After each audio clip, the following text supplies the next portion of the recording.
നടിയെ ആക്രമിച്ച കേസിലെ പ്രധാന പ്രതിയായ സുനിൽകുമാറിന്റെ മുൻ അഭിഭാഷകൻ പ്രതീഷ് ചാക്കോയുടെ ജൂനിയർ രാജീവ് ജോർജിന്റെ കയ്യിൽ നിന്ന് കണ്ടെത്തിയ മെമ്മറി കാർഡിൽ ദൃശ്യങ്ങളൊന്നും ഉണ്ടായിരുന്നില്ല. എന്നാൽ ഈ ദൃശ്യങ്ങൾ വീണ്ടെടുക്കാമെന്നാണ് സൈബർ വിദഗ്ധർ ചൂണ്ടിക്കാട്ടുന്നത്.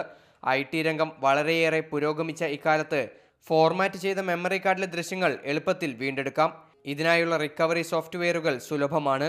മെമ്മറി കാർഡ് റിക്കവറി സോഫ്റ്റ്വെയർ ഉപയോഗിച്ച് പഴയ ഫോട്ടോകളും വീഡിയോകളും വീണ്ടെടുക്കാം. ദൃശ്യങ്ങൾ പകർത്തിയെന്ന് കരുതുന്ന മെമ്മറി കാർഡ് ഫോർമാറ്റ് ചെയ്ത ശേഷം ഉപയോഗിക്കാൻ ഇടയില്ല. അങ്ങനെയെങ്കിൽ ഫയൽ ഓവർറൈറ്റ് ആകില്ല. അതുകൊണ്ട് തന്നെ അവസാനം പകർത്തിയ ദൃശ്യങ്ങൾ വീണ്ടെടുക്കുക എളുപ്പമാണ്. ഫയൽ സൈസ് കൂടിയവ വീണ്ടെടുക്കാൻ അല്പം ശ്രമകരമാണ്. പക്ഷേ ഈ രംഗത്ത് പ്രവർത്തിച്ചു പരിചയമുള്ള സാങ്കേതിക വിദഗ്ധർക്ക് അത് എളുപ്പമാകും. ദൃശ്യങ്ങൾ ഡിലീറ്റ് ചെയ്ത ശേഷം പിന്നീട് മറ്റു ഫോട്ടോകളും ദൃശ്യങ്ങളും പകർത്തിയിട്ടുണ്ടെങ്കിലും കേസിനാസ്പദമായ ദൃശ്യങ്ങൾ വീണ്ടെടുക്കാം. സമയപരിധി ഇക്കാര്യത്തിൽ ഒരു പ്രശ്നവുമല്ല. റിക്കവറി സോഫ്റ്റ്വെയറുകളുടെ കാര്യക്ഷമത അനുസരിച്ച് കാര്യങ്ങൾ കൂടുതൽ എളുപ്പത്തിലാകും. മാതൃഭൂമി ന്യൂസ്, കൊച്ചി.